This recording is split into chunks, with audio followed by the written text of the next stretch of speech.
Hi, welcome back to the farm. My name is Roz, also known as Passion Flower, and you'll find me here each week talking about my farming and creative life.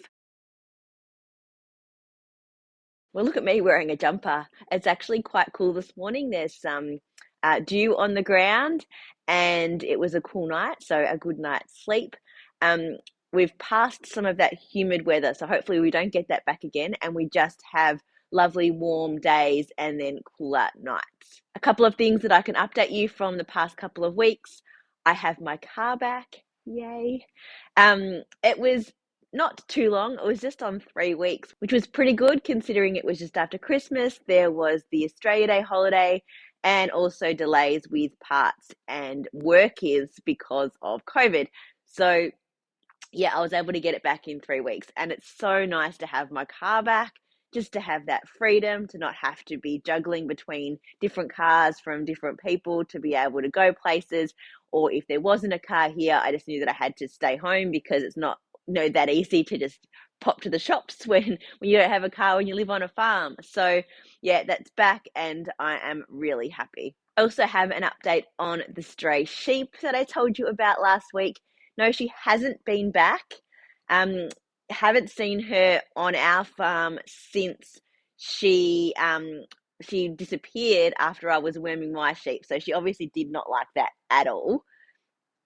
But I was driving close by just around the corner, and the neighbors have a big flock of sheep. And I had asked them previously if that it was theirs, and it's not, it's a different kind of sheep. But she's sitting in the paddock with their flock, really comfortably grazing with them, and um, she looks quite happy and relaxed. So, and I've seen her there a couple of times now over a couple of different days. So it looks like she has found her home, at least for the time being. So it's good to know that she is happy and safe and that she is with a flock of sheep. Just yesterday, we had the blackberry spray unit dropped off. So in the next week or so, we should be able to get out and get some of the blackberries sprayed, particularly over in the bush that we didn't get to last year. We'll probably do the paddocks on the Hilux with the smaller spray unit because we can sort of drive around and really spot spray, whereas the big rig that is high pressure is good for the really big clumps of blackberries where you kind of need to get a long way in and where you can sort of stay in one area and really do a focused spray from a large tank at high pressure. So we were looking to do some of the larger areas with that. The guy from Land Care was really pleased with the progress that we had made here with our weed reduction and is excited to see how we progress now that we are sort of tackling the second year of a lot of the blackberries, as it will really start to make a huge difference in the reduction because we're continuing to keep on top of it. After the heat of the last few weeks, it was interesting this week, having been a little bit cooler. I'd been seeing kangaroos and deer coming down and grazing in the dam paddock, like really close. And during the middle of the day. I think since the lockdowns and since there's been a lot less cars on the road, there really has been an increase in the amount of wildlife that's been around. And even now that things are sort of opening up again, there is still that wildlife sort of creeping down into closer to where we live. And yeah, it's been nice to sort of watch them graze during the day. We also did some clearing of some trees off the fence line. Our neighbour let us know that he is getting some cattle in, and he did a bit of a boundary run to check the fence. And some trees from our bush had fallen and had broken the fence in a couple of spots. So we got out one evening and we cut a tree off a section of the fence, and it had burst the staples off the posts and had broken a couple of the wires. So once we got the tree off, we also had to do quite a bit of repair work to get the fence back to being all secure. Then I went for a walk to find the other bit of tree that was across the fence, and it has not broken the fence at all. It's just sitting on the top wire, but it's actually still attached to the tree. So it's quite hard to get off just with like pulling it off. I tried to get it off by myself and I couldn't do it. So we're going to have to go back with a chainsaw or a saw and just cut it off. I got some of it off, so it's taken some of the pressure and weight off the wire so that it's not going to put more pressure on and potentially break it. But yeah, that one should be okay. I think we might need to put one staple back in on the top wire, but apart from that, the fence is okay there. So yeah, we had to do a little bit of work to get those fences back. It's hard to keep track of the fences up in the bush, particularly because some of it is not accessible by a vehicle. So you kind of have to do some walking around to check it. And it's been so hot, but then we've had those storms. So it's the combination of not being out and checking things regularly and also having those storms that have brought down trees. With the cooler weather this week, I've been able to spend a bit more time over here in the shed during the middle of the day doing some work. So I've been able to reskein and label all of the yarn that I dyed during those hot periods. The heat is certainly good for drying the yarn, but it is not good for being able to do all of those other tasks that get the yarn ready to be able to sell. Another thing that I've been able to do this week is actually get some product photos taken. So we had a grey morning, which was great because when it is cloudy, it is much better to take product photos. The lighting ends up being much better. I have to do less editing and the colours come out a lot truer. So I was able to get that done. Now, I said to you that I'd be taking some video while I was dyeing, and I did do some video on my phone, which I posted to my Instagram stories about when I was dyeing Forget Me Not. Now, I've been able to put that together into a little video that I will pop in here to show you how I made it. Okay, so I am making a new colorway today, so I thought I would show you some of the process behind that. Sorry, it's a little bit noisy. I've got a lot of the cookers going. I'm doing some summer colors at the moment. I'm doing tequila, sunrise, island life and ocean, and I will be showing some pictures of that on Instagram this week. But I have also thought that I will add an additional flower colorway to my bunch of flowers series. So I looked at my colors and I've decided that I need to do a sort of a bright blue in that. And for a while now I've been wanting to do Forget Me Not. So I'm going to try and do that today. I've been thinking about how to do it. It's a tricky one because Forget Me Nots are like a periwinkle kind of blue with a yellow center. So when you combine yellow and blue together, you get green.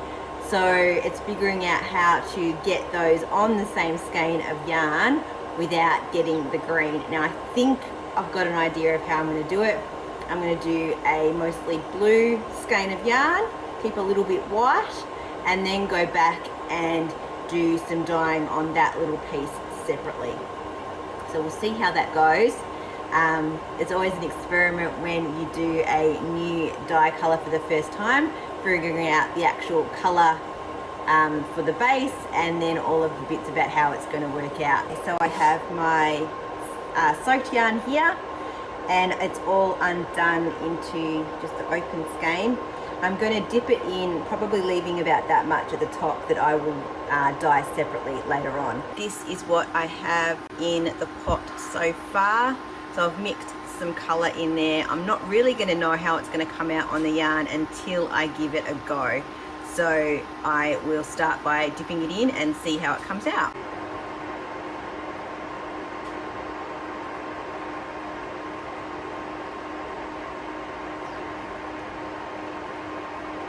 Quite light so far, but there's a lot of colour in there, so I'm just going to leave it to soak up the colour. Okay, so this has been sitting in the dye for a little while now, and I think that's looking like a really nice bluey, purpley, periwinkle kind of colour. I'm pretty happy with that.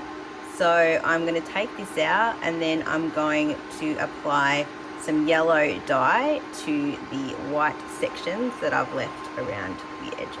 So I've laid it out. I've got my blue section up this end, and I've got my white section down here. I've wrung out most of the water. Now I'm going to mix a yellow and I'm going to squeeze it on to just this white section at the end. So I've mixed my yellowy orange colour, I've put it into this little squeezy bottle, and I'm going to drop little bits onto the white section.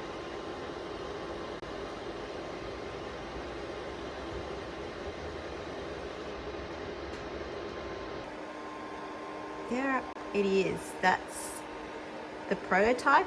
I'm going to see how that goes. I'm going to pop it into some hot water now to set it, and I've got a little sample in there that I will use to knit up so I can see what it looks like. So hopefully that is dry this afternoon and I can play with that little bit and show you the results. But I think this is going to be pretty good. I'm very, very happy with it. And I showed you these last week. These are the squares that I ended up making with the forget-me-not. This is my knitted version, and here is the crochet,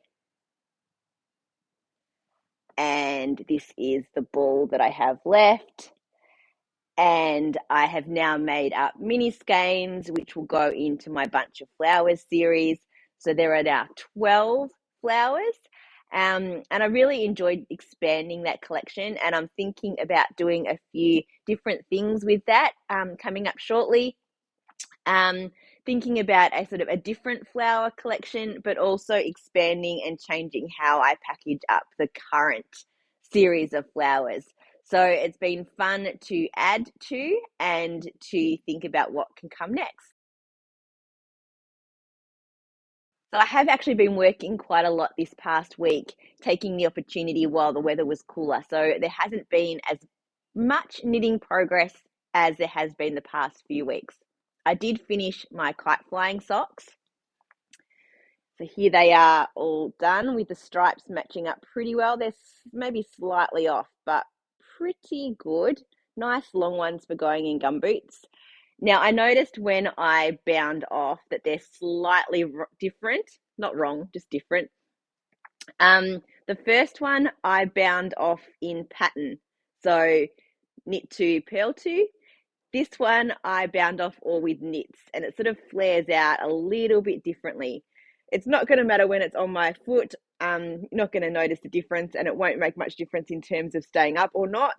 But yeah, I did notice it when I had actually finished.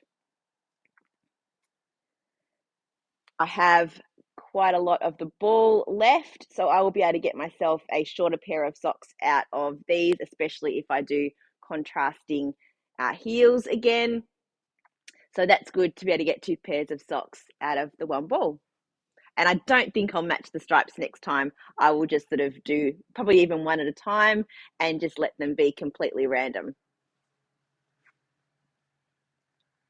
I also finished another dishcloth, and I'll probably continue to just sort of throw one of these on the needles when I want a bit of a break from my other patterns and things that I'm working on. And I cast on two pairs of socks. I don't know why. I just decided that I wanted to do some socks. So the first ones I cast on are two at a time. This is some leftovers that I found when I cleaned out my stash, and it is, I think it's the kelp colorway. It's Shibui sock. So I have increased for the toes, and I am now working on the flat part of the foot. And I'm keeping that in a new bag that I got from Mel's Stitch, handmade. She had gifted me a bag, and I went back to her shop and I bought this one, which has got tape measures on it, and it's a beautiful purple on the inside. Again, really well made bags, great pockets on the outside, and they draw nice and tight. There's that one. And then the other socks are in my previous bag from her, which is the Cheshire Cat from Alice in Wonderland. And I also bought from her needle minder. So it's got press studs on it, and it snaps over the top of your needles. So it stops the stitches from falling off and keeps the needle secure. And it also means that it's not going to like poke through the bag. It keeps it nice and neat and tidy. So these I decided to do one at a time socks. So just, got two at a time. I've got one at a time. So I can just choose to do whichever ones I feel like. And this is in the Feels Like Home colorway, one of my colors. And again, yeah, I've just started the toe and now just working up the foot. And that's it. No other progress on any craft this week. Well, that's it for another week. Thanks for spending some time with me. If you're enjoying these videos, please give me a thumbs up and subscribe to my channel, and look forward to seeing you next week on the farm. Bye.